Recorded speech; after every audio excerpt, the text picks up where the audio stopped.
Welcome to Crappens. Don't wait a week for a new video. Join our Patreon at the Crappens On Demand level for instant recap access. Link in description. Enjoy the show.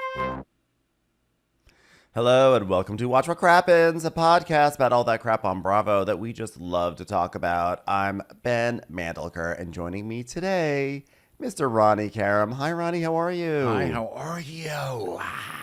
Well, welcome back to Texas. I mean, you were in Texas on our last episode, but now it's daytime Texas, so everyone can really see. How's it feel to be back in Texas home? Good. Really Yeah. good. It actually does. Yeah, it feels really nice. So it's drowningly hot outside. Like when it's hot Perfect. in Austin, it feels like it's drowning you, and it feels like your lungs are getting smushed every time you go outside. And I was like, oh my God, I've missed this feeling of suffocation. Oh, it's so nice. And just there's already been 2 people here to fix a water heater, and they're just funny and talking about the election. I mean, it's like terrifying and fun, and it's great. I love it. Glad to be back. Nothing makes us feel great going into July 4th weekend, like thinking about the American election this November. I mean, Well, it's America. Okay, welcome to America Day. Let's talk about how we can fix it, y'all. America's having a season 4 Real Housewives of Salt Lake City season at the moment. Okay. Well, that was pretty good, wasn't it? Yeah, but it was really intense too. A lot of stuff happening. But it was like literally the best season. So I think America kind of is like a housewives show where we really do need to learn to look at this as one of the best times because it can get a lot worse. Okay. Yes. So we're at like one of the ending Nene leak seasons when we were like, what's happening to this show? And then we were like, Nene should probably take a break because this is just getting too depressing. And then Nene did take a break, and then it went completely downhill. Let's be honest. So let's be honest. We're in a Nene season. Let's appreciate this Nene season, okay? Could be the last one we have for a while. Some may just say it's a season 13 Roni. we're getting ready for a reboot. We need to. We need to fucking reboot, okay? We've got the same old fucking jokers in there as forever. I can't believe we're having the same. We shouldn't even talk about this. We're having the same election with the same people for how many years? I mean, let's just let it go, guys, please. Okay, so anyway, here we are with season 2 of Dubai. And Bueller's here somewhere, which is the other good news, is to have my little baby back, That is good news. Well, let's dive into Dubai, okay? So the episode opens up. We're at Caroline Stanbury's new house. Everything is still in boxes. There's chaos everywhere. She's holding her dog. She's dictating a text, and she's saying, "Hi, girls. Just wanted to invite you all to the desert on Saturday. Wear things you can do activities in, so no ball gowns, Ayan. Sergio, that shouldn't be a problem for you. I'm sorry, for Sergio, that's an issue of no balls as opposed to no ball gowns. Anyway, can't wait to see you all. See you there in the sand." So there are people working everywhere, and someone drops something, or there's like a loud noise, and Caroline's like, "What's wrong with the fountain, Sergio?" He's like, honey, so there's a leak in the fountain. Okay, it will be fixed, I think, in the next 2 days, but right now there's a leak. and she's like, "Well, better a leak than a baby, I suppose." Oh, your parents are coming, aren't they? Well, they can just sit under that leak and let it drip on their heads. You know how much I adore them. Can't wait to ignore your parents for the weekend. Honestly, I look forward to ignoring your parents almost as much as I do as ignoring your request for a baby. So we're in the new house. Marco's probably doing naked cartwheels right now, and my entire life is in chaos. I'm still sleeping on the floor because I would rather have my back interface with hard tiling than to have a single fingernail of Sergio's touch my body. Then we see them. Sergio's taking a selfie of them, and there's like workers walking behind them as they sleep on the floor in the living room. There's like a washing machine next to them. It's chaotic. So Caroline's like, "Oh, and now Sergio's family's arriving in 2 days. I don't really know where they're going to sleep, frankly. Well, I mean, they should sleep with Sergio. You made that bed. Lie with him." Unfortunately, our sad people from a foreign country room is not available, so we don't really have a dedicated room for them quite yet. "I'm sorry. I'm already sleeping with the laundry room. There's no more room for wash-ups. Do you understand? Please leave." Sergio's like, "Oh, no, they have to keep on snagging the stuff. Like, look up there. They've got to fix that. Look up there. There's an open wire up there, and there's like a socket with the wire dangling. Caroline's like, I would rather stick my finger in that open socket than to think about conceiving a child with you, Sergio. Keep So it there's open. a knock at the door, and it's like a knock with feathers. So he's like, Oh my God, is that Ayan? she's like, it is. Oh, please, honey, please. I'm the man of the house. Please listen to me, honey. Please. Please tell her no heels in the house. Please, please, honey. Please, man of the house. Man of the house. And she's like, all right, Ayan, why are you wearing heels? I've texted you. She's like, what did you text me 10 minutes ago? I'm not taking them off. No. She's in like I don't like she's in like these tall heels. She's got this sparkling kind of like mini, is it a mini dress? I don't know what you call it. But like she is not dressed like she's about to tour a construction site, that's for sure. No. Well, yeah. I mean, there you go. That's how I am anyway. That's Ayan, you know. So he's like, Oh, it's okay. You don't have to take your shoes off. You are a gay icon. So please, walk very slowly through the house. she's like, would you like to look around? Not at Sergio, please. Don't, please. He'll just start crying and begging for a baby. How ironic is it that the first of my friends to come see and congratulate me on the new house is Ayan? Could you even believe it? And how ironic is it also that I've married a giant gaping vagina of a man? I guess that's not really ironic. It's more hilarious. So Chanel starts walking around. She's walking around the house, looking at things. She's being very nice. She's complimenting things and everything. And Caroline's saying how, last year, I think Ayan thinks I was brought up in a barn and never owned a home. So here it is. I do have a home, although I do have something of a pet that I'm actually married to, unfortunately. I mean, it's still covered in animal feces and, a baby who's lying around in a veritable manger.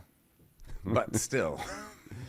Do I live in a barn? No. Am I married to a small donkey? Yes.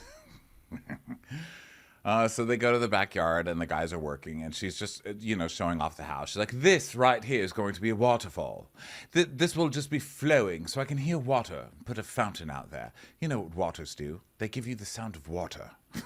Yes, wow. And how gorgeous is this tree? Look at it. It just lights up the whole house. A bonsai tree in the desert. Water everywhere. Why don't you just fucking strangle the earth? Just... I know. Do you have any of those little like plastic Coke rings that you could just hang a bunch of strangled dolphins as a chandelier in your dining room? I mean, what the fuck, lady? Well, the plan is this. If Sergio ever annoys me, I'll just climb to the top of the tree and hope for some peace and quiet up there. Listen, I asked for a 70-year-old bonsai tree years ago, and I ended up getting a 34-year-old bozo. So, it just goes to show you, be more specific when you visualize things, We got, my favorite feature of our new house is an 80-year-old bonsai tree. We got a giant crane to lift it all the way over the top of the house, and unfortunately that crane could then not lift Sergio out of the house and remove him completely, but 1 out of 2 isn't bad. That tree has 2 men that come in twice a week. Today, one had a wash and vitamins. They feed it vitamins. And she like smiles proudly. I was like, Caroline is more proudly raising this tree than her children. She's like, I know. Children are disgusting, but trees get washed and vitamins. I know. That tree's going to be like, I had nannies growing up and I was sent to tree boarding school and I'm angry about it. Well, your boarding school is way less formal than my boarding school. Fucking kids today. Caroline's smile is so funny to me with her big old lips. She's just gotten her lips and she's got new teeth. And when she smiles, she's just like, vitamins. Vitamins, am I right? So now they're going through more of the tour. And Caroline's, this floor is where the children are. I've been sure to put no lights up here so we can't see them. It's on purpose. No one worry. You can only get up here if you know the passcode, and only the passcode keeper the nannies. And here's where Sergio and I live. And Sergio's like, Oh my God, look at the curtains. Oh my God, so our bedroom will be here, right? and she's like, with a bathtub? Your bedroom is going to have a bathtub? And he's like, Yes, and we put the mirror here. she goes, oh, to watch yourselves have sex? Send me videos. Send me videos of you having sex. Well, it's just mostly, have you ever seen videos of a man at Taco Bell in his car just sobbing? Well, imagine that, but instead of tacos, it's my vagina. And Sergio is the man. You know, I sometimes just gaze out at that bonsai tree as it receives its vitamins, and I think back at the folly of when I initially ordered it. I said, I want a Vital Man. And they said, do you want vitamins? And I said, sure, I guess vitamins work too. Tree went Well, it's out. not quite finished yet, but this is my closet. I mean, it's everywhere. And so we see the glamour, the, inevitable glamorous housewives closet shot. And Right. Ayan's like, what size are you? So she could see all her clothes. But they're different sizes. Caroline's a 38 and she's a 40. I love hearing thin people talk like that because, girl sizes are very different from guy sizes. But I am really struggling to not be a 38 and 40. So I feel like totally thin watching this. I'm like, yes, such a good song. I'm so proud of my size. Proud of them. So then they go into like the home theater, and there's like a star ceiling, like with twinkle lights. And Caroline's like, "Look at this, okay? When you lie here, there you go, Ayan. It's like you're back in Africa, the only place where there are stars." That fake star ceiling. I love that you were raised in a Rolls Royce in Africa. Yes. Now you also had a giant bonsai tree outside your bedroom growing up in Africa, did you not? Feels just like home. So the producer's like, so do you think Stanbury's house is beautiful? And she goes, well, I don't see anything that was, you know what, why be a bitch? Yes, it is nice. Good for her. What do you think she was going to say? I was going to say maybe warm, personal, indicated that there had ever been any sort of family, there was any sort of family attached to this house. Yeah, I think it's a big, someone said, I've seen her house. It's a big, giant concrete box, which, doesn't Yeah. sound bad to me. I think maybe because I mean, I'm hot take, American, I like it. that's how we roll, right? Yeah. Hot I take, think like so a much can concrete be box. fixed with flooring. You know what I mean? And I love their flooring, that black and white Yeah. square thing that they do. It's like a striped square or whatever it is. I think that that's so cool. It's like so gaudy, and I'll never be able to. Well, you should say never, right? I can't imagine ever being able to afford something like that. So it's pretty. It's like a mall. It's a mall house, a Heather Dubrow mall house, where you're like, oh, the fanciest Sbarro I've ever seen. Yeah. Yeah, exactly. It's like going to the South Coast Plaza in Costa Mesa. Also, near where Heather Dubrow lives. Or the Sunland Park Mall in El Paso, except you need the big like standing horses. They're statues and they're white. They're like painted to look like marble, but they're just like hollow, cardboardy type horses that are just like leaping. And their gorgeous horse manes are flowing in the air. We don't unfortunately have horses for my home, but we do have assistants. So Valentina, get on the pedestal and do a horse pose. Okay, hold it for 6 hours. All right, thank you very much. Valentina, I don't want to hear about your arthritis today. All right. Paulette, you're the other horse. Okay, different pose from Valentina. Valentina, ignore Paulette. She doesn't know what she's doing. Paulette, you're my favorite. Valentina, I always lie to Paulette. Okay, and go. What's so amusing about Valentina's arthritis stories is that something's always hurting, but she's always able to flap her gums. Is there arthritis customer service that I can call and request that the arthritis moves to the jaw area? All right, Paulette, your horse pose is actually a little too evocative. Sergio is crying. I'm going to need you to be a little more scary. Thank you. My hands are cold. Set Amber on fire. Remember, we were just always starting Amber on fire in Ladies of London. So those are all Stanbury's assistants from Ladies of London. I heard through a comment, which is where I get all my information, thanks, that Caroline was saying on the after show or something that one of her assistants is from the gift gallery from Ladies of London. So I love Really? that. Yes, we saw 2 people working for her last week, and one of them was one of the OGs. Wow, but it wasn't Valentina, though. Bad news, ma'am. I couldn't get my visa for Dubai.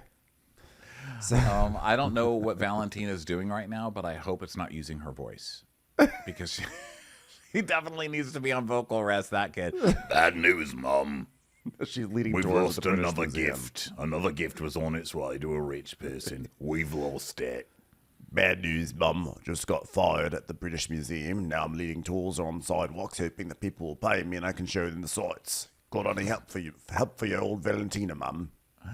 So they go down to eat some food, and Ayan's asking them about a baby because they've just seen the baby room. And Caroline's like, this is a potential baby room. And Ayan's like, well, why are you putting your baby in this room and then you're going to be upstairs? And she's like every other baby I've had. I mean, of course. You have a nurse. Don't be disgusting. No one wants to be on the same floor as a child. Absolutely, it's awful. I mean, you're looking at the person who pioneered the act of getting a restraining order against your own baby.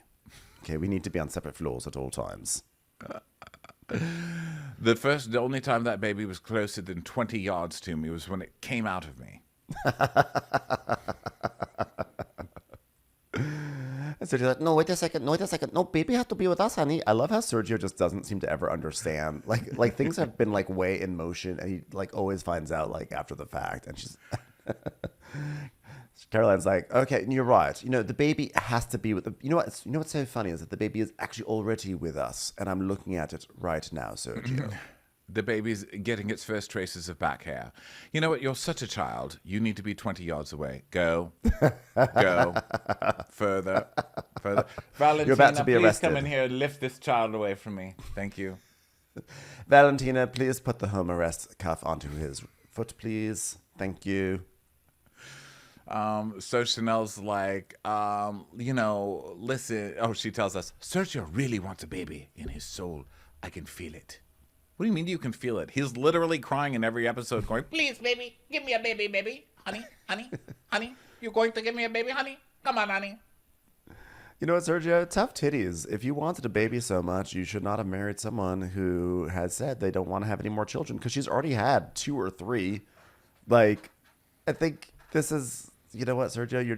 What you're gonna get is a Cabbage Patch doll, and you're gonna have to deal with that. Okay? yeah. And, be happy with it, And the only reason Caroline will let you have that is so that she has a goal face to show the doctor. So now they sit down and they take out like a million takeout containers. And Caroline's like, this is breakfast, lunch, and dinner all at once. And It came in paper bags, but I requested styrofoam instead. it's we're going to bury it under the bonsai's roots afterwards. Quote unquote vitamins. Nothing is going to make me happier than watching a vitamined-up bonsai tree slowly die. It's very important for me when I get takeaway that I order about 35 different containers, because it distracts Sergio for a good 45 minutes. We're naming this bonsai tree Sergio's Chances at Fatherhood. And I'm going to bury a styrofoam container under it every single night.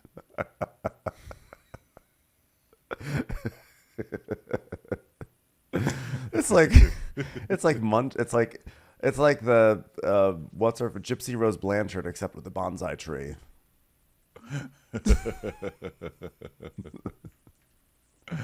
Oh, God. Gypsy Rose bonsai. Okay, so Ayan is so Caroline's talking about like, well, my stress levels are through the roof. Do you know how stressful it is to be very wealthy and watching other people doing things for you all the time? God, it's hard. Very, very difficult. Poor And people sweat. It's actually contagious. The poor people start sweating and then Sergio starts sweating. It's really disgusting. I just wish I could just be disgusted with one fewer person in my home. Does everyone understand? Of course you don't. They're all poor. do you know about Sergio? He actually sweats through his eyeballs. It's like, I think those are his tears. Tears, I'm not familiar with the concept. Those are the things that all of your employees from the gift workshop, the gift gallery had when you told them they were gone. Oh, tears. Yes, I use that as what do you call it when you fire someone for good reason? I was going to call it probable cause. Every day. I use that for every Tuesday. day. All right, never mind. That one got away from me. The good reason is that it's hilarious. Listen, Ayan, you've come all this way and refused to take off your shoes. Would you like to start shit between me and my actual children? She's like, sure. The other day, Yasmin was talking to me about how she doesn't want you to have a baby. And then we see a clip of Yasmin being like, Absolutely, mother should not have a baby. Because she had us, she never saw us. At least I was there to raise my brothers. What would this baby have? well, first of all, Sergio. And yeah, get the fuck out of here. I don't like this. So then she's like, oh, please. Yasmin was not all alone growing up, all right? I mean, she's not totally raised by nannies. Listen, I'm a working woman. I had 87 employees at the time. I'm home on the weekends. She's not living in a hovel. She's fine. The worst thing she ever had was a little rain coming out of her eyes. I mean, Yasmin has no clue what it used to be like. Look, here's a girl who was 75% raised by nannies. I was 100% raised by nannies, and not only that, they were in brown uniforms with brown gloves. It was so formal and disgusting. It was like the Sergio of nannies. And then, with my kids, I wasn't around that much, and I ran a big business, and Yasmin wants to be a lawyer, so what am I going to do? Tell you, oh, have kids and you're never going to live your dreams? Absolutely not. Oh, children, I always tell her, listen, Yasmin, no offense, children are dream killers, all right? Would you like to kill another child's dream? All right, let's stop the cycle. I have a question, Yasmin. Have you ever caught a child in a dream catcher? Absolutely not, of course. Because dream catchers only catch dreams, not children. Two different concepts. Aren't dream catchers lovely? This is a lighter. It's called a dream killer. It's much more productive. Oh, look at Sergio. I call him a pathetic catcher. He's a dream spinner. Isn't it adorable? Hold on. Ow, honey. Ow, why are you starting that lighter on me? It's so fun. I'm telling you, endlessly fun. Sergio, take off those brown gloves and brown uniform. It's too much. It's triggering for me. Honey, please, listen to me. You're not going to cosplay as my nannies and get me to listen. I'll tell you that much right now. Take it off. I love that you can't tell whether she's more disgusted that she was raised only by nannies or that they were wearing brown. She's just like, you cannot believe. Yasmin just doesn't understand. I was raised by people wearing brown. Wearing a drab uniform. At least have some florals or some prints. Boring, just like Sergio. Have we never heard of a dress shirt dress? Sergio's like, Sadly, as much as I love her, she cannot control her mom's happiness. The baby will come at the right time, And I actually want to dedicate time to the baby. I want to be a father, and I believe the baby that we will have, it will be a fun baby. Is that what he said? I couldn't understand what he he said fun baby. It And will then be a fun and then baby. Chanel goes, farm? Like from the farm? A baby from the farm? So she goes, F-U-N. Both of you are too idiotic to be in my presence right now. I'm going to retire to the bedroom where I'm sure there'll be a chipped TV stand waiting for me. Thank you. I'm not going to a farm. I'm not moving from this house, which, as we've already gone over, is already kind of a farm. Look at this, full circle. So then we go to Taleen and her nanny, Jamie, and they're at a park. And They're being the worst Talene's park barely people. even kidding. She's barely even trying to pretend that she parents. She's like, Honey, yeah, isn't it great for us to be at the park? Just go with Jamie. Just go. You want an ice cream? Get it from Jamie. Seriously, go. Please walk. Please keep walking. Oh, my God, Raffi, it's so hard being a mother. Jeez. These poor ducks. Because Taleen's like, Sienna, give the duck a cucumber. I'm like, really? These ducks are like, oh shit, here come some humans. Is everyone ready for some bread? Or something really delicious that we can't find in the pond? Like, yes, queen, here come the humans. I'm in line first. And it's like, here's a cucumber. It's like, huh. Sort of hoping for something a little bit better. We're in Dubai. but Thought it's there'd be such something like more a luxe. personal trainer thing to do. Of course, the lady in CrossFit's like, Let's go feed healthy things to the ducks. I know the duck doesn't want a cucumber. I guarantee that duck was not happy with a cucumber. nobody's happy with a cucumber. She's Nobody's giving the duck a fucking protein bar. She's like, hey, Duck, I just got my body back, and you too, you can too, okay? Don't feel like you can't get your body back just because you're a woman in Dubai. Got it? All right, meet me. I'm going to tie a little parachute around this duck. Up, there it goes. Okay. you're taking this a little too far, Duck. Come back. All right, sorry, The guys. duck's afraid to work out with men. Mommy, my brother's being. Mommy, are you okay? Oh, God, that duck's choking on the cucumber. All right, I'm really fucking up with the ducks here. Ralph, let's go. Jamie, deal with this. Clean this up, Jamie. By the way, I did this. Of course, this is me. I looked up what do ducks like to eat, and then Google's AI generated response, because you have to say if something's AI these days, otherwise people get mad. So everyone, I did not do all this research. The AI bot did it. Ducks like oats. They love cracked corn. They love rice. They love broccoli. They like fruits. Almost all fruits are acceptable, but ducks especially like watermelon, strawberries, and blueberries. Apples, pears, cherries, and plums, peaches, and apricots are also safe to feed, but you have to remove the pits. Vegetables, peas, they love a pea. No mention of cucumber, I've got to say. Oh, also protein. They love scrambled eggs and mealworms. So I feel like it's a little fucked up for a duck to eat scrambled eggs, but you know what? Listen, as long as they're warm, you know. Well, it's not below deck, this poor duck. I know. Don't let this duck be a primary guest on Below Deck Med with Jono cooking. I'm surprised that ducks have such a wide palate. I never knew. Well, to be fair, I think most animals will literally eat anything. But I feel like ducks seem to be really into brunch. It's like, hi, can I get some scrambled eggs with some watermelon on the side? Thank you so much. And I'll do some oats. They love it. Duck chef. I'm sorry. Gail Duck didn't like that very much. Okay, so back to this. So Taleen and Raf are talking, and Raffi's like, "Look at all the ducks. Why are they following you, Cheech? What's happening? Hey, the ducks are following Gigi. That's crazy. You know what they wouldn't follow? A boy. We need a son. I gotta have a son immediately. Please give me a son.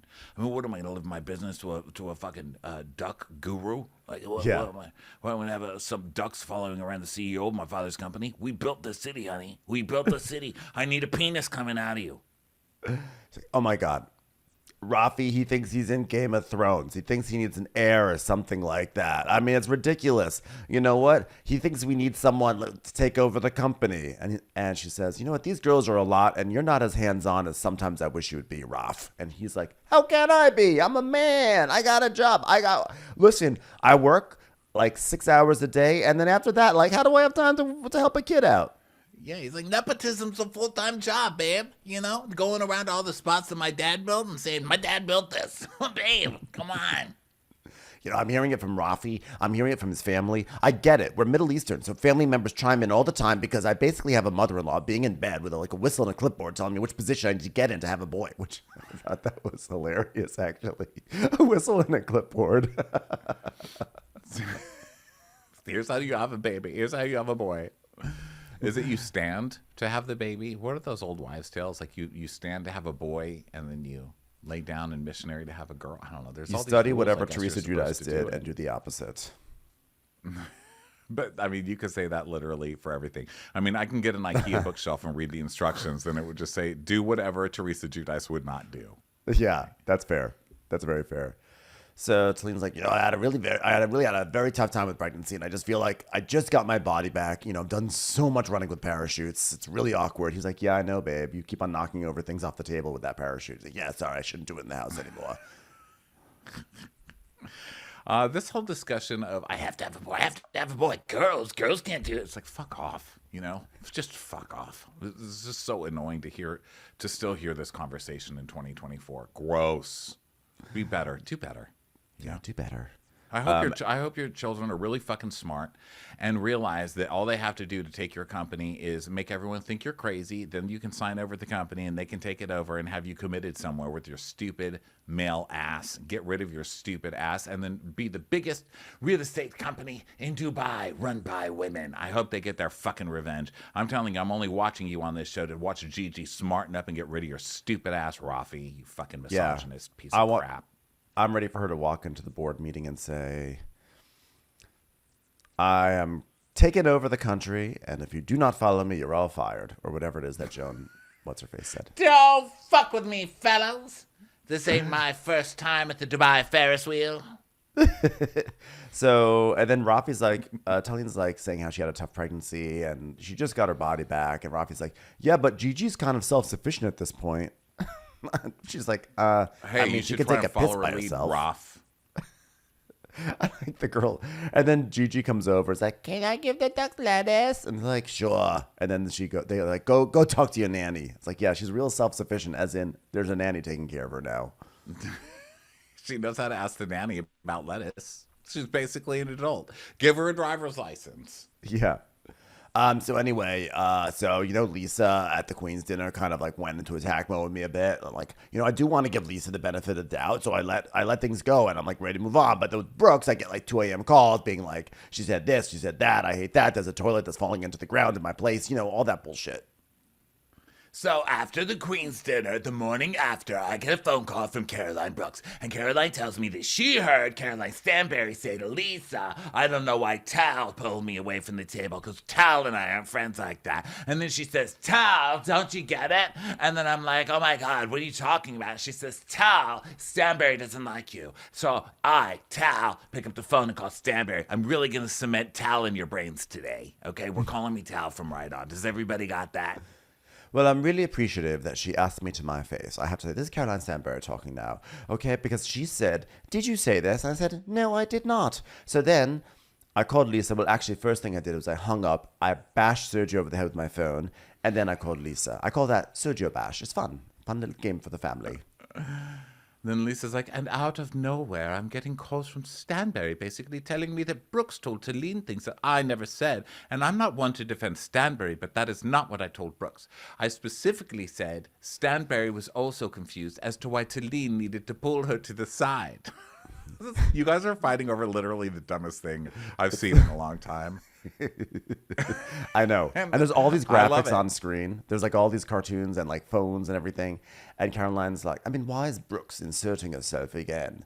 Although also I could ask, why is Sergio inserting himself again? His hand is in a toaster oven right now. Should I save him? Probably not. I'm going to let him get electrocuted. I don't want to ask Sergio why he's inserting himself, because every time I ask, he just says, Baby, honey, baby. So Taleen's like, I mean, Raff. What was she trying to instigate things because of her issues with Stanberry? That's the struggle with Brooks. She sometimes does things to instigate. And we see You flashbacks. Yeah, I'm like, you're on a reality show. I hate to break it to you, but this is. But gonna Brooks happen. is just so ham-handed at it. She can't do it. Like, she's just really messy with it and really bad. Clearly is having some kind of a problem this season with something. No, I don't know what it is. And I know we're not supposed to talk about that stuff, but she's just a mess and doesn't even seem to remember what she's doing half the time. And so Raffi's like, well, Listen, you need to ask her to stop it. Brooks isn't our girl. Brooks is our girl, but tell her you don't want to hear about who said what because you don't really care. What you're concentrating is on giving birth to something with a penis. Yeah, and she's like, yeah, I don't know what she's gonna say, but she's gonna be like, well, I was trying to be a good friend. And it's like, great, well, that as my good friend, I'm requesting you to stop talking to me about that stuff. I don't want to know. That's what you should tell her. She's like, all right, well, we all know Brooks. Is she gonna take that well? And he's like, well, choose your words. Or a penis. It would be great if you choose a penis too. It would be great. And give it to me. Please, immediately. What am I going to do without a boy? And then we go to Mina Rowe photo shoot with Lisa and a photographer. Listen, congratulations on your business. I think it's great. I'm bored. Yeah. Basically, the scene, she takes photos. It's nice. Her business is doing well. Her husband, the CFO, is happy. And she sets alarms for a lot of things because she's a busy lady, and that's her personality. Alarms. So that's what happens in the scene. I mean, listen. Last year, I don't think we noticed as much because last year the worst personality on this show was really into French fries. And this year it's been taken over by alarms. She's like, you know what I do? Alarms. It's my thing. Well, at least she doesn't have a secret fruitcake business on the side that she's gonna spring on us my out God. of nowhere. I miss the secret fruitcakes. I'm not gonna lie. That was Nina's best feature. What about my fruitcakes? You didn't I have support a me. fruitcake business. My How dare business. you don't support my business? What business? The fruitcake business. You have a I fruitcake was like, business? you have a fruitcake business? So now we go to a coffee shop with Sara Maktoum.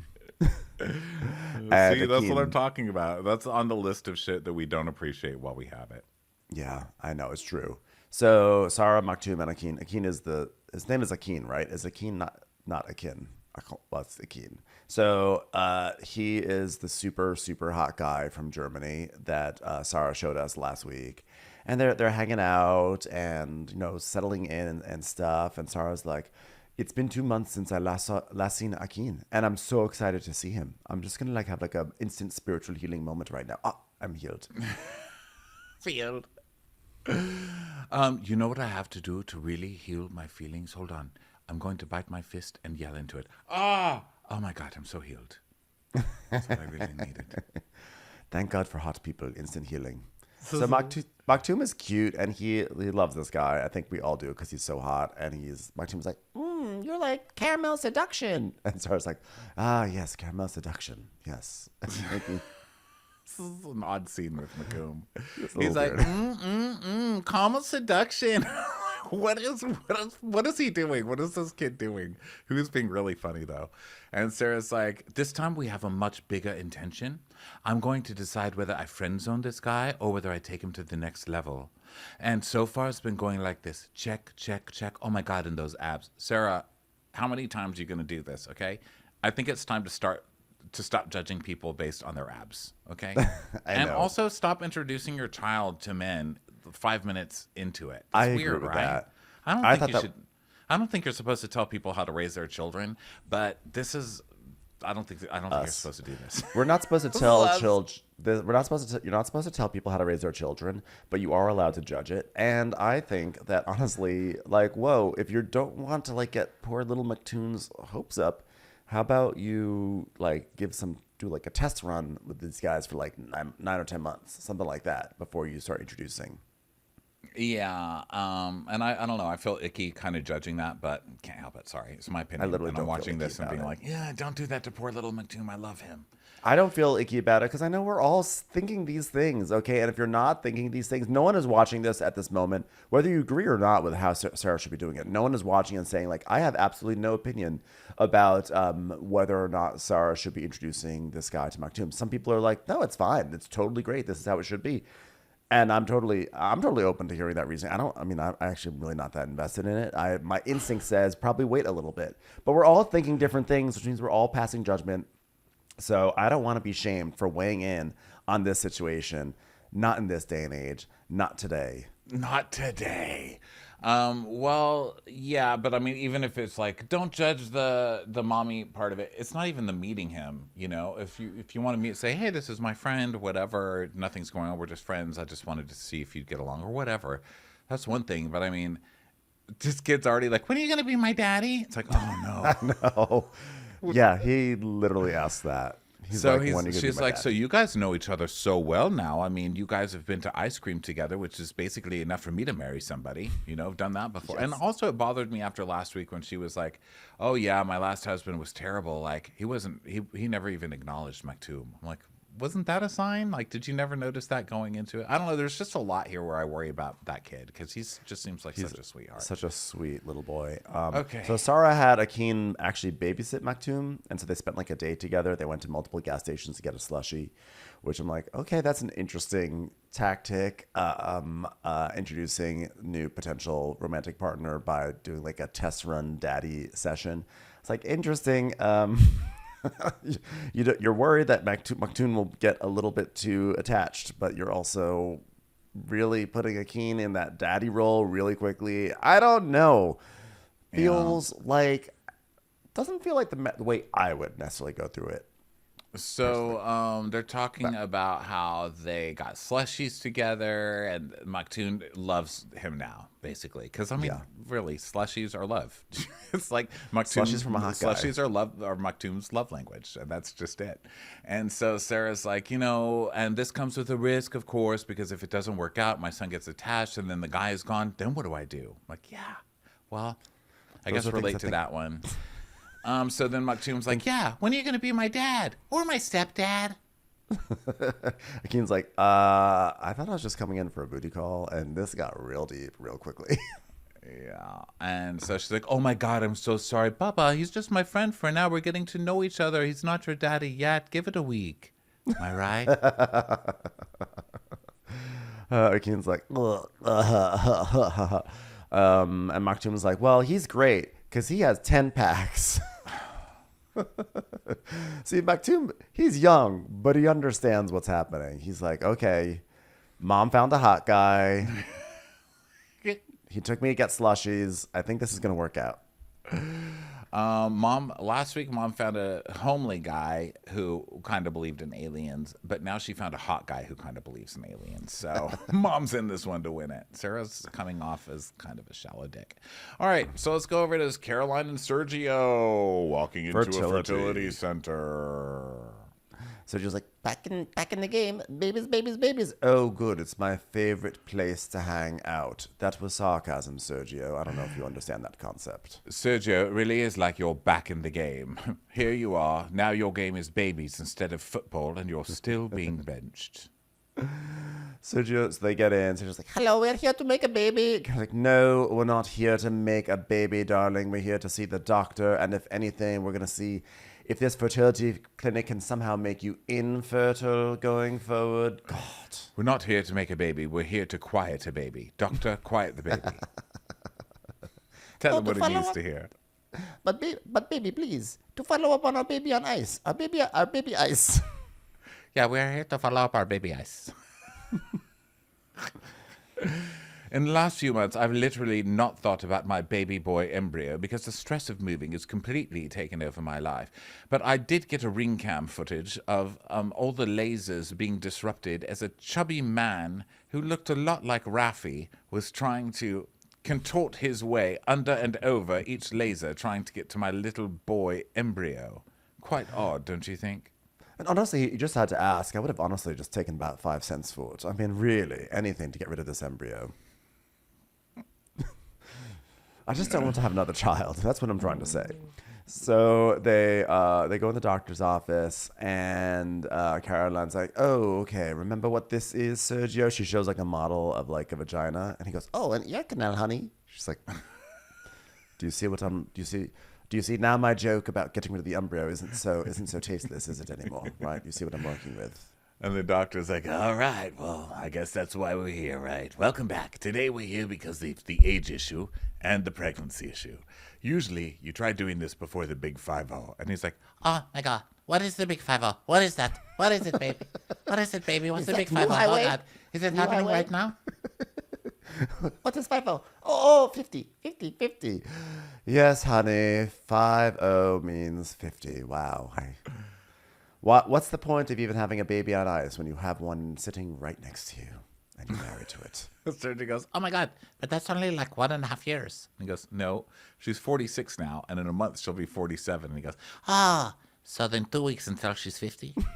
Come on. You know that Caroline was like, you idiot. My official bio says I'm 46, not 48 and a half.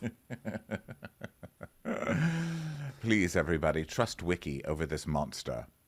So she's like, oh, God. And they don't have surrogacy in this country. And the doctor's like, no, not here. But you can always, let's say you cannot carry the pregnancy. You can always transport the embryo to another country like the US or Spain and have them grow it there. And she's like, oh, God, I don't really know how I feel about surrogacy. I mean, it's illegal in Dubai. So if I can't carry the baby and my baby's in a baby mama in America, just for 9 months, I'll forget about the baby. And then before you know, it's like ding dong, there's a baby at the door. Valentina, get the baby at the door. She's like, if we have a surrogate mom over in America, I'm not even going to check in for 9 months. I'm not going It's to check in. ridiculous. Like getting a baby from America. I mean, it's the difference between ordering a package that's delivered by UPS from Amazon or ordering a package that's delivered from FedEx from Etsy. You'll get the Amazon the next day. Etsy, God knows when it comes. And when it does come, it's going to be in so many pieces. You don't even know how to put the goddamn thing together. Have I gotten ahead of myself? So Sorry, Sergio's- I've ordered a lot of shit from Etsy lately, and I'm like, why do I do this every time? Every single time I do this, and it takes 10 months. Yeah, it's so funny. I always think the same thing. This baby is going to arrive for Caroline the way, like, when you pre-order an Ina Garten cookbook in April, and it, like, the pub date is in October, and you're like, oh my God, there's a cookbook at my door. Forgot. That's funny. I've been down that path many times. Yes. So, but of course, so surrogacy in my mind seems like it's probably the way to go, because she had a difficult pregnancy last time and it was traumatic, and she honestly really shouldn't be getting pregnant again, based on what she's saying, and it sounds like she doesn't want to get pregnant again. So it seems like surrogacy is the path. But an argument against surrogacy is, I want a picture of Caroline naked with her tummy out. I have to have it. I have to have the photo of you naked with your tummy out. I'm like, it's called Photoshop. Just use the smudge tool and just distort that tummy right on out. Why is she going to risk her health so you can have a photo, Sergio? But I want it. You know those pictures where the lady is holding one boobie and then there's the baby hanging out? I want that. I want that. I need that. I need that. So the doctor's like, well, he's like, well, if we do this in a year or so, I think you could do it yourself. You have a beautiful embryo. And, oh, by the way, I have a picture of your embryo. So he pulls out the picture. And Sergio's like, Where's the boy? Where's the boy? Where's it? I get emotional now. She goes, what? He goes, I cannot see this. I cannot see this. She goes, it's a bubble. Because it's just like a circle. He literally looks at it and goes, where's the boy? It's an embryo, you fucking nitwit. Oh my God. It's so embarrassing. I was so glad because how many times have we seen people look at blobs on ultrasounds and be like, oh my God, it's my child. And then Caroline's just like, it's a bubble. Oh my God, look, Sergio, they've got a picture of your brain. It's a bubble. Look at this single-celled organism. Somehow smarter than Sergio. What does the doctor say? He goes, wait, hold on, let me look for it. I'm lost in my notes, but he goes, where's the boy? And the doctor's like, it's the genes. What did he say? Something He said like the that. boy I was doesn't show here. cracking up. He goes, it's a genetic test. It's a genetic test. Sergio's like, even though it's just an embryo, it's just so special and emotional for me. Like, oh, I'm going to start crying now. I'm like emotional. Like, I love my baby. I want to have this baby. Even though it's on ice, just like the idea of having this little boy close to me is literally making my heart melt. She goes, what's making my heart melt? The idea of you actually melting in a pool of lava. That's just really heartwarming to me. What are you thinking, baby? Baby, baby, baby? Don't look at me like that, honey. I'm very sensitive in this state, honey. But I'm looking at Caroline, and she's not really on the same page as me. So I'm thinking, oh my God, how do I say to Caroline, I need this baby? How do I say it? You say it every morning. What are you talking? You've already said it. She Yes. knows you need it. You know what I mean? It's like when I'm waiting tables and people are like, I ordered my meal 30 minutes ago. And I'm like, I don't care. What does that have to do? Do you think that makes any difference to me? Like, do you think I'm going to just speed up the chef by just you saying something? It's not how it works, stupid. Wait for the Well, I oven think- to finish. I think the idea is like, did you forget my meal? Because that has happened care. too. Oh, it's happened many times. So Sergio's like, Okay, so the latest we could do this is at the quote unquote big 50. See, honey, I used it. You said big 50. I understand what it means now. I wanted to watch a new TV show that's on called Hawaii Five-0, but it's too depressing because I know it's the end of our baby. Baby, baby, honey. So He's like, please, honey, I'm so sensitive. she's like, oh, God. All right, fine. We'll do it in a week. Yeah. Decade. Sergio, I We're just not got doing Sergio, I got terrible news. I have to go away for a business trip for about 1.5 years. So I do hope I'm able to carry the baby at the end of the trip. No? Oh, dang. Looks like I missed my window for carrying the baby. She's like, well, I don't know. I'm just not the best baby person. I'm great with puppies. And she just smiles that crazy smile. But she's Puppies also, are like, no, she's not good with us. She's not good with us. I think really all she needs is they need to change the psychology on it and be like, you know who the biggest influencers on the market are? Mommy influencers. It's the biggest money maker in influencing. Everybody knows. I mean, I would think that everybody knows it. So if you really want her to do that, you need to explain to her that that's where the real money in influencing is, and she'll start popping them out like tarts. I mean, like the toaster strudel, not the... Caroline Stanbury mommy influencing would be the funniest thing of all time. She's like, this is a cardboard box. I just got it. You can get it for free. You put your child in there, put it in the corner, and then you go shopping. Look at this, the newest Apple product. It's an actual apple. You shove it in the child's mouth, they can't make a noise for hours. Here's a hack. Do you understand when your macaw parrots are always squawking in the middle of the night? So you put this thing over the birdcage. Now try putting it over a child. It works like a charm. That's so like we used to do with Taylor Armstrong's kid. Like leave her in a crate and put a blanket over it, you know. I did not remember that. From the recaps. That never really happened, everybody. Don't get all upset. I forgot what we were talking about. Yeah, don't have a baby with Caroline. I mean, who wants a baby with somebody who's like, absolutely not. Do you want a baby? I'd rather put my hand up a bonsai tree stuffed with styrofoam DNA than have your child, you fucking loser. I cannot wait for you to carry my baby, honey. So the doctor's basically like, it's a miracle to have this kind of embryo at age 45. And he's like, Honey, it's a miracle. It's a miracle. Big 5-0. she's like, okay, all right. And the doctor's like, better not waste it. I'm like, Raffi is ready. Just call up Raffi. It will not go to waste. Yeah, sell that baby. So then we go to a seafood market with Caroline Brooks, and it's the first day of Ramadan. And Saba is sitting there inside. And so it's like a big Ramadan party or whatever. Yeah. Ramadan. Break the They're all fast going brunch, I'm guessing. I think it's dinner. They're breaking their fast, and they're all they're eating. They're sitting on the floor, and they're in this like small room, which is fine. But it just it was awkward to watch just because of the cameraman. I felt like the cameraman was like up against the wall in a corner, and I didn't know what to do with this camera, But Also, Saba is not making it easier to watch because Saba is just.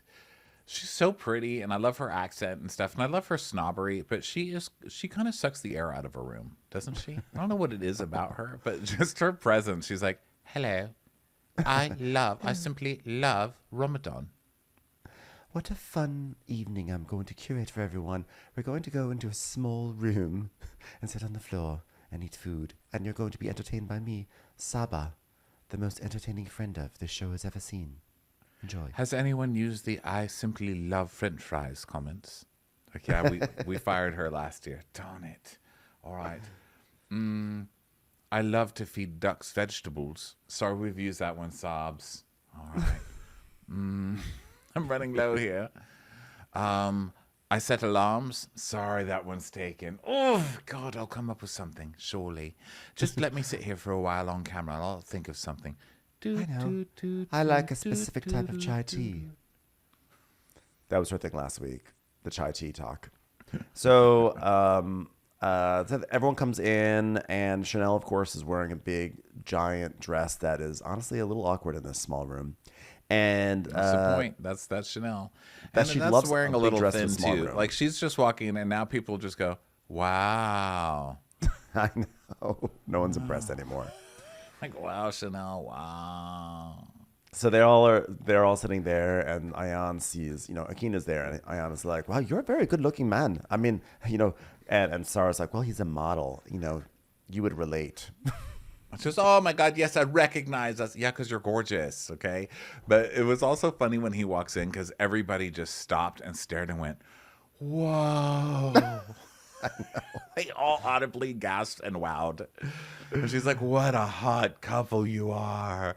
And then Brooks is just staring at him like all wide-eyed. She's like, Oh, he is so hot. Well, during Ramadan? I mean, is that not halal? And Ayan says, you remind me of a giraffe in Africa. They're so tall and muscly and the most gorgeous animals they are. He's like, thanks. So then Ayan says, like, do you know who Sarah's ex-boyfriend was? The actor from 365 Days movie? Sarah dated Michelle Marone. Sarah knows how to pick sizzling hot. Do you know who this is? Michelle? wasn't that 365 Days movie like that really hot sex movie on Netflix that people went crazy over for like 1 week? Let's look him up because I think that's who he is. Oh, Jesus, he is He hot. is gorgeous. Italian actor and model. Yes, this is that sex movie from Netflix. I totally missed this movie, but whoa. Yeah, he's pretty. Jeebus. Oh my Where God, did and he's this so person- stupid too. I love it.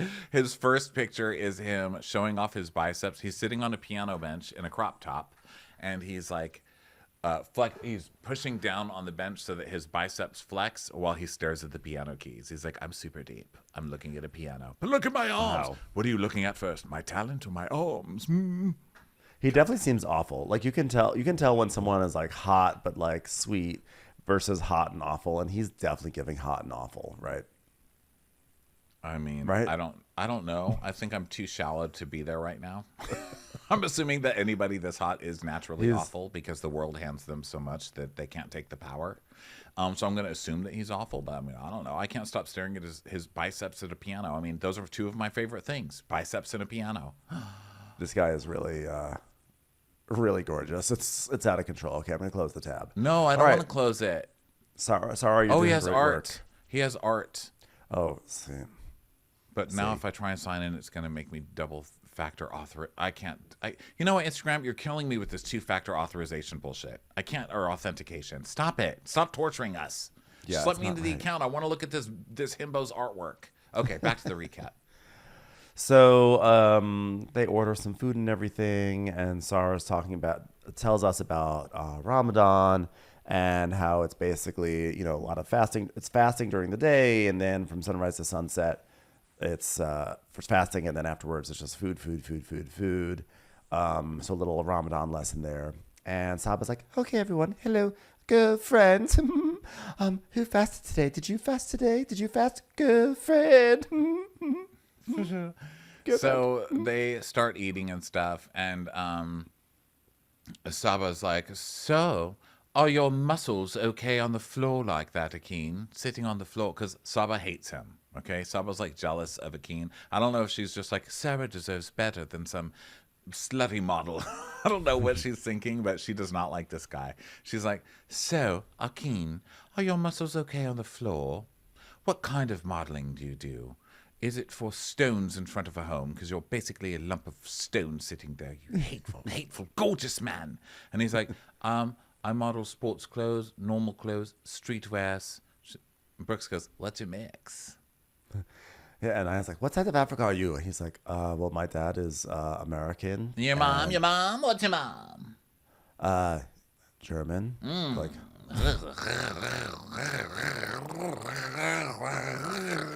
Calm down, Brooks. Jesus. little moped starting up there. Caroline Brooks is like a leaf blower trying to start. She's like, Where are you from? What's your mom like? What do you do? What's your favorite game? Come sit on me. Sit on me. Saba's like, do you feel like it's easier for you that he's Muslim, girlfriend? Look how easygoing and fun I am, because I say girlfriend at the end of things. Girlfriend. so I was like, of course it's easier that he's Muslim. And she's like, so Akin, you're leaving soon? He's like, I live on Sunday, yeah. And she's like, oh, and then you're moving to Dubai soon? Ha ha ha ha ha ha ha. You got Sabad? He's like, I'm working on it. She says, of course you are. I hope that you can find some innocent single woman to victimize. I'm sorry, did I say that out loud? Get me my chai. Get me my chai. Emergency chai alert. What's your surname, Akin?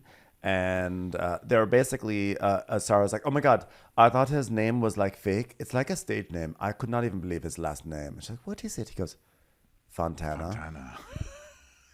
Fontana. Akin Fontana. And Sarah's like, Sarah's like, oh yeah, we don't take names here. And Sarah goes, what? Emiratis don't take names? I mean, how could we be best friends and I not know this? Are we best friends? Are you marrying Akin? What's happening right now? Who am I? Where am I? Is this normal tea? Do you even like chai tea, Sarah?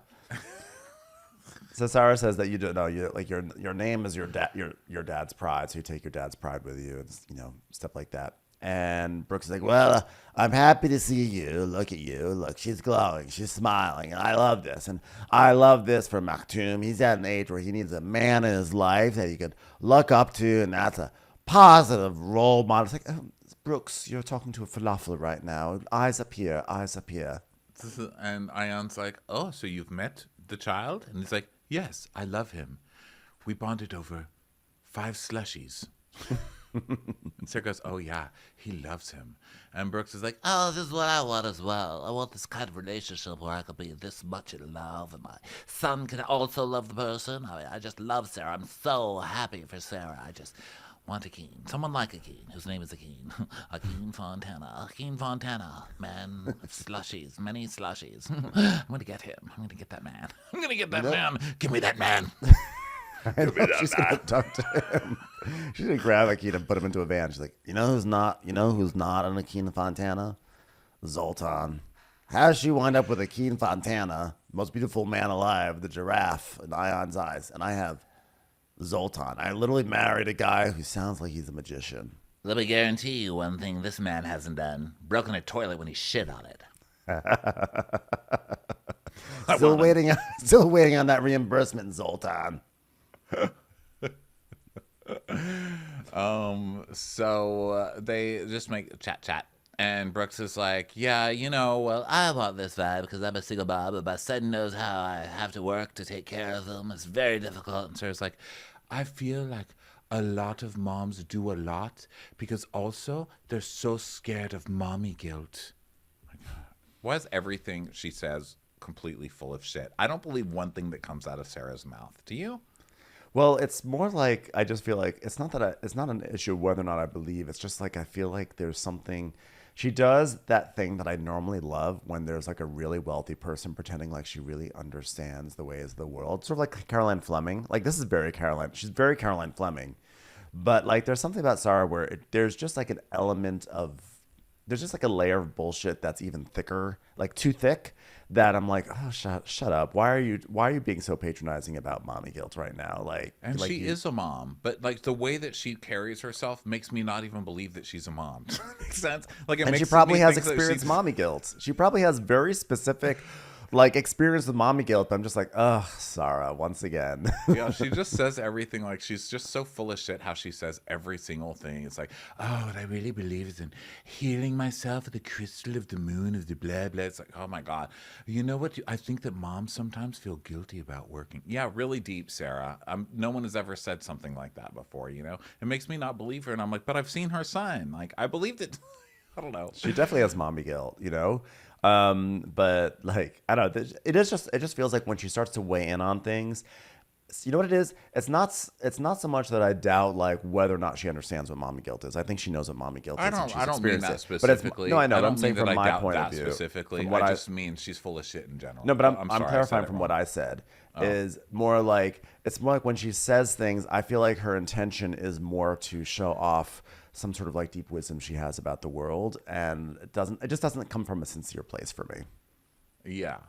Like Yeah, a sincere she's place just not- of she's just empathy. not very It's come from sincere. a place of like showing like I want to put in further evidence that I'm a deep soulful person. It doesn't seem like she's really trying to empathize. Well, it's just very like, all I want is the perfect man for my child because I cannot accept anything less for my beautiful child. I will only date 25-year-old models from Instagram. Yeah, What? exactly. Come on now. So anyway, but also it's where this scene goes. You know what I mean? That annoys me. Okay, so then she's like, it's just like moms feel guilt, am I right? And you shouldn't feel guilty as a mom. Speaking of Lisa, I think Lisa must feel it because something's going on with her, right? I mean, something's bothering Lisa. I mean, does she have something on her mind or something at home? I'm like, see, now you're acting like you're using this good person persona to shit talk somebody else. It's just gross. Just shit Right, talk like that's- anybody else. Just be bold enough to shit talk a person and be shitty doing it. Don't hide behind this good person persona. Exactly, and that's where the sincerity issue comes in, which is like she's talking about mom guilt, like almost like a bonding way, but then she's really just using it as a segue to talk shit about Lisa. Right. So Saba's like, she just snaps, and Ayan is like, what are you guys talking about? And she's like, what do you do at your queen's dinner? And so we have flashback of Lisa quote unquote snapping, which I really don't think that was that much of a snap, by the way, of Lisa being like, Taleen, you're being bitchy right now.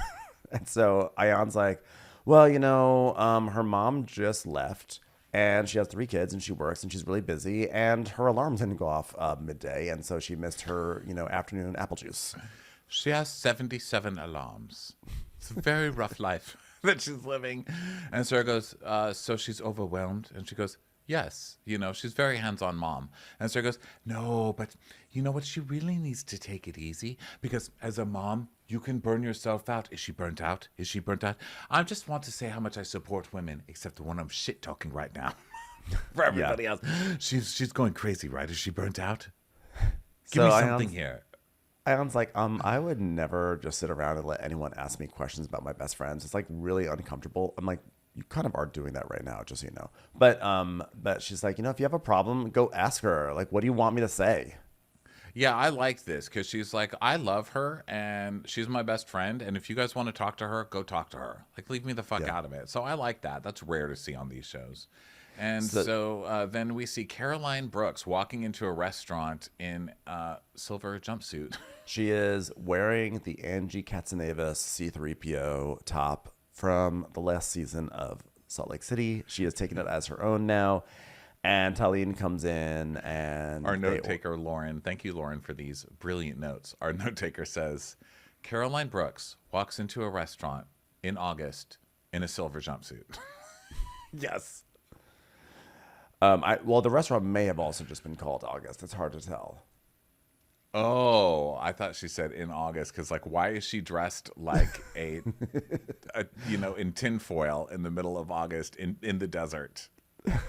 I have no idea because it could be in August. It could be a restaurant called August, or honestly, it could just be both. I'm just putting this dry ass personality on Lauren. So, okay. So Taleen is like, she's like, talk to me. How was iftar? And Caroline's like, oh, I was like laser focused on the freaking God across from me. God, Akin. Wow. I mean, do you know when you've lived your whole life as the Zoltan and then Akin comes into your life? Oh my God, Christ, does Sara know how to pick them? Am I right?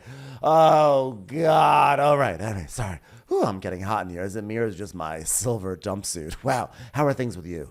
You know what? Speaking of men, Roth is on my ass about having a boy. You know me. I'm just trying so hard to get my career back together. I just tied a parachute to like 5 old ladies last week. I mean, it was absolutely amazing. So I don't know how he expects me to do both things. Yeah, by the way, sorry for being late. I just tied a parachute to our SUV. It sort of slowed us down a little bit, it turns out. Guess cars don't really need to have exercise in that same way. So then Taleen's like, honey, you're losing weight. I mean, the thinner I see you, the more I'm worried about you. This is not healthy. And she's like, well, I've been working like 7 days a week, 18 hours a week, 18 hours a day, 7 days a week, 97 hours a year. I'm just so much work. Crack toilets. It's a lot. Yeah, well, your arms are like coat hangers right now. She's like, well, of course, I've got 2 kids. I got a glass house. I have a child. And it's really difficult to balance, especially when you've been exposed to Akin and then Zoltan walks through the door and you just think about, oh, God, what my life could have been if I just made some better choices. So Taleen's like, she's just so stressed out right now with this business. I mean, she looks like a really thin astronaut.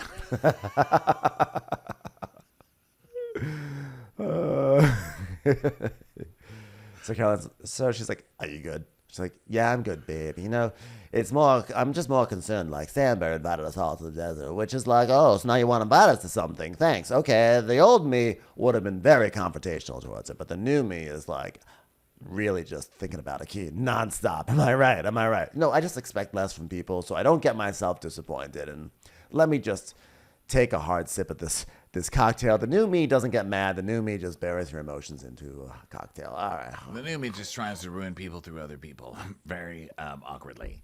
And so then Taleen goes, listen, can I say something? You're not going to like this, okay? But it's coming from an honest place. I think that sometimes you can kind of instigate behind the scenes. And she's like, really? Instigate what? What are you talking about? Instigate what? What? Well, you are maybe fearful that I'm not going to have your back. And I'm not going to be like blindly loyal to you. I don't want blind loyalty. I mean, what's that? I don't even want that. Let me finish. Okay. After the whole Queens thing, you called me the next morning and you brought up the whole Stanberry thing and you said, oh, I don't know why she took me away from the table. We're not even friends like that. Okay. That's what you said. That is what Lisa said to me. So I repeated that to you. It would be horrible for me to listen to something like that and not come to you. Am I right? It wasn't that way, Caroline. It wasn't. I didn't feel like it was in that way where you were trying to be there as a friend. I don't feel that way. Sal, don't do that, Sal. Don't do that. First of all, don't tell me what to do. You know very well that you are the queen of the telephone game. Roll the footage. The telephone game. It's like the worst thing anybody's ever said. And then it goes downhill from here. And Caroline's like, Sal's gonna believe her friend of 10 minutes over a friend of 10 years? Literally, I protected this girl like she's my child. And now what are you gonna do? Take a knife and stab me in the back. I was like, oh, God, this lasted even less time than we thought it would last. This relationship. I know. Does protect her like a child? Does Caroline Brooks also call her kid at like 2 a.m. drunkenly, like, let me tell you something about what your friend said to you? Probably. Yeah, actually, probably, yes.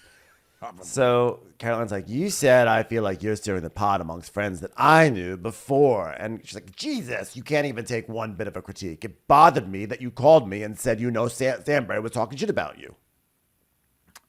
So she's like, are we good? And she's like, Not really. she's like, okay, well, are we good? Okay, fine, I'm good. And then Caroline Brooks walks off all huffy, and they just are mad now at each other. So then we go to Stanbury and Sergio's house, and Sergio's like, Honey, madam of the house here. When is the TV going in, honey? When is it going in? today. Today, and we have a piece of marble, honey. Where's a piece of marble? He's like, oh no, honey, you're not gonna like it. Is that chipped marble? Valentina, come here and stand with your finger over this chip. For the rest of your life, I never want to look at this chip. I don't ever want to see this chip, Valentina. You stand Bad news, here. Mom. It's an actual chip. I know it's a chip, Valentina, all right? Stand there covering it. You know, it wasn't there yesterday, and then today there's a chip. It's almost as if someone put that chip there so I'd have to stare at it and fixate at it while Sergio's family comes in. And now I won't even be able to see them because there's a chip there. And I definitely did not put that chip there in order to have an excuse not to talk to Sergio's family. So she starts calling the chip people, and the doorbell rings because the parents are here. It's like, Honey, they arrived. she's like, well, guess what? I don't have enough time for your fucked up family because I've got a fucked up piece of marble here, and it's much more important to me to fix that, right? Just tell your mother to stop hugging things. So she can come in here, just don't hug things, including me. All right, oh God, there she goes. She's out there hugging a lamppost. Stop her, Valentina. Go out there and stop the mother from hugging things. Mom, bad news. I've got my finger on the chip. God damn it. All right, well, just extend your foot and trip her before she can get to me once she gets in here, please. Anyway, it's lovely to see you all, you lovely non-nannied, non-boarding schooled people. I would hug you, but unfortunately, it's against my ethics and morals. It's so glad you made the trip in here all the way to Dubai. I shall see you in 7 days to see you off. And until then, I'm going off to the desert, and if I happen to die there, so be it. And Sergio's like, Oh no, honey, you're going to die when you see the amount of suitcases they brought. and she's like, oh God. Well, whatever. You've brought so much baggage into my life already, haven't they, Sergio? They're not planning to move in, are they? Well, only until the baby shows up. All right, well, they can go on the children's floor with Yasmin, and I'll see them in about 18 years. That's the policy.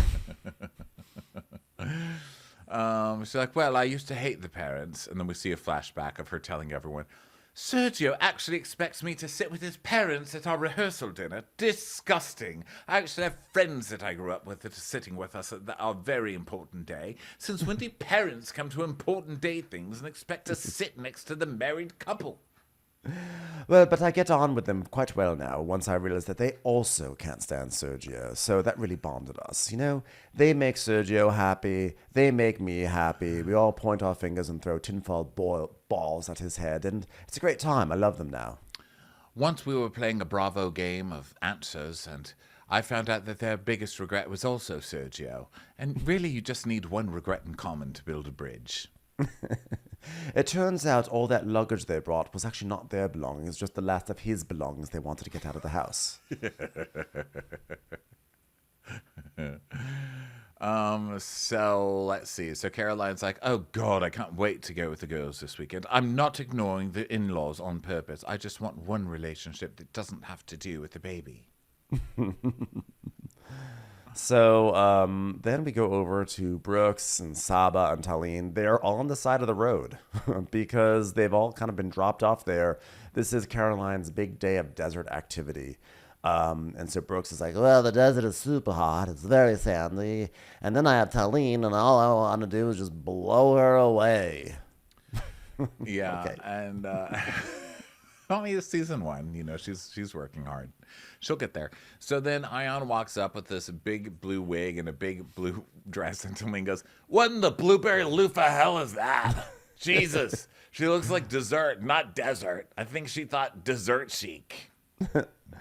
and Ayan's like, well, I wish I knew so I could plan my fashion. And the producer's like, she sent you a message. She was like, oh, she sent that? I didn't pay attention. So now the girls gather. Stanbury sent them a video, and she's like, "Hello, girls. It's me doing this video from air conditioning. Now, I'm sorry, we had a party bus waiting for you, but it broke down. Sergio kept following it around, sticking his penis in it and begging for a baby. We're very sorry. I'm really sorry. To the minivan. As for you guys, here it is. A shitty little car that you'll all have to cram into. Good luck. And they're like, that? Like this tiny little van. They're like, God damn it. So Lisa's like, Stanberry clearly maxed out her credit card on her new house. Like, why is she putting us in a toot-toot? So they all get there. They all go get the thing. And meanwhile, Stanberry is with her friend Juliana. And she says, well, they're going to be so mad. I'll be shocked if they all show up. It's hilarious. I decided to bring my friend Juliana to lunch. We've just always had so much fun together. She makes me laugh. I think my housewarming present from her was a Hermes plate and a vibrator. So she's great. She's just hilarious. Absolutely hilarious. You know, for my my bridesmaids party, my hen's party rather, she showed up. Everyone else wanted to go to a stripper. She was the only one that said, "Pin the puppy on the Sergio face." You know, I mean, she's really just my type of a girl. You know, it was so lovely that she gave us those Hermes plates. It's just a shame that we spent all evening throwing them at Sergio's head. What a waste of a good plate. But at the same time, was it a waste? On the other hand, Oprah, am I right? So, so they're just waiting for everyone to arrive, and they're It's basically like like, fun wow. activity day, right? So they're like making wacky comments, but then they drive to do the fun stuff, and they get Lamborghinis that they get to drive in, and they tell us how important cars are in Dubai. Car culture, super important. Big deal, guys. And Caroline's like, oh, God, Juliana's husband collects sports cars. Cars are more important in Dubai. People have small houses that are about, $10, but they've got $2 to $3 million worth of cars on the driveway. Right. And really the highlight of this is watching Chanel cram her giant ball gown into this tiny like Lamborghini front seat. And it was just like, you just see the windshield and it's just like full of gown. And Lisa's like, Chanel, I can't drive like this. She's like, hold on. And then eventually she crams it all behind her. And you just see her in this, in the Lamborghini with all this fluff behind her. Yeah. So they're riding in their separate Lamborghinis or whatever, and they're almost pulled over, but it was an ambulance. No, guys, it's okay. And Lisa's already gossiping. She's like, I'm surprised that Taleen and Brooks aren't riding together. And then back in the car with Selena Stanberry's like, well, what's up with that? How was your dinner with Brooks? And she's like, Oh my God, well, it was good, but me and Brooks just, look, I said, you can be an instigator. And then it was World War III, Caroline. I mean, it's like I told her that there wasn't going to be a penis coming out of my womb for a while. I mean, absolutely ridiculous. You know, when her eyes get wide, like the rage takes over? I mean, she had the crazy eyes. And she goes, oh my God, they might pop out like one of those string bowl machines. You know, I'm really beginning to like Taleen. Unlike the other people, she is not going to blindly follow Brooks down any road she wishes. That takes real balls, something I definitely don't have in my household right now, if you know what I'm saying. So then they are going to have a little lunch set up in the desert, and They do this they're thing like with- going to sand surf or whatever, right? down a very small slope. And so they do that, and it doesn't really work out. Chanel's dress is just dragging in the sand. So they all kind of give up on that, and they sort of like arrive in this oasis where it's 100 degrees out, and they're having food. And I think Zaba has to break her fast because she's like, I'm not going to fast in this 100-degree weather right now. I need to drink some water. So then they go to the eating portion of after the fun and game stuff, and they start grilling Sara about her boyfriend. And she's like, he's not my boyfriend yet. I'm old school. I would get to know him, introduce him to the family, and then get married. I'm not dating for fun. And Stanberry's like, well, do you kiss him? She goes, no, of course not. And they're like, Oh, bullshit, you're a liar. You make out with him. Come on. and they're all giving her shit. And who says it? Lisa? Because they will not stop. And Lisa's like, yeah, it's a bit disrespectful to ask a Muslim woman if she's made out with someone because that's haram for her, which means forbidden. Right. I like that my name is one letter away from forbidden because I'm Karam. Yeah, you're like, that's why you always walk that line between saying the forbidden things versus just talking about childhood. So they're like, you haven't kissed? And Stanbury's like, I would run for the hills. I mean, actually, I have kissed and run for the... I mean, either way, you're not with Sergio. Just keep him. So, yeah, and then Sarah's saying how, like, no, well, she's like, it's different in the Arab world. Intimacy is a sacred thing, and Akin is Muslim, so he really understands that. And, she's like, I can get the guy with a smile and my clothes on, girl. Which, I believe that too, but I also believe that they've kissed. Let's be honest. Not to be culturally insensitive, but I believe they kissed. So Saba's like, Sarah, how long are you going to make him wait until you introduce him to your parents? And she's like, well, maybe 2-3 months, but my mom thinks my choices are wrong, and she's right. But I told her, Mom, I've done therapy. I screamed into a pillow. I'm fixed now. I told my mom, look, I have chosen really bad men in the past, but don't worry. There's nothing about a young personal trainer that is a red flag. So I feel pretty good about this one. Listen, I know I haven't chosen right in the past, but this one is always shirtless on Instagram. How bad could it be? So Stanbury's like, well, I have to agree with you. It's like suddenly a minute, like, well, they're all like, I can't believe, by the way, Brooks, that you are suddenly healed. Because Brooks has said, I believe therapy changes people, and I love my healing journey. And they're like, that was really quick, Brooks. What? That was too fast. Too fast for you, none for of you to them say are buying that you're it. healed. Ayan goes, no, yours was too fast. And they're like, but be happy she's happy. And Stanbury's like, oh, yeah, right. In 1 minute, you're a changed woman. So they're all mocking her, basically. And Brooks is like, I'm a please now. And Sarah says, well, therapy takes time, but spiritual healing is on the spot, like direct. It's crazy. Sign up for my workshops that I do with my business partner for all this magical healing for only $9,000 a week or whatever the hell it is. Oh, my God. I'm glad to hear. I'm glad to hear she found a hack for therapy.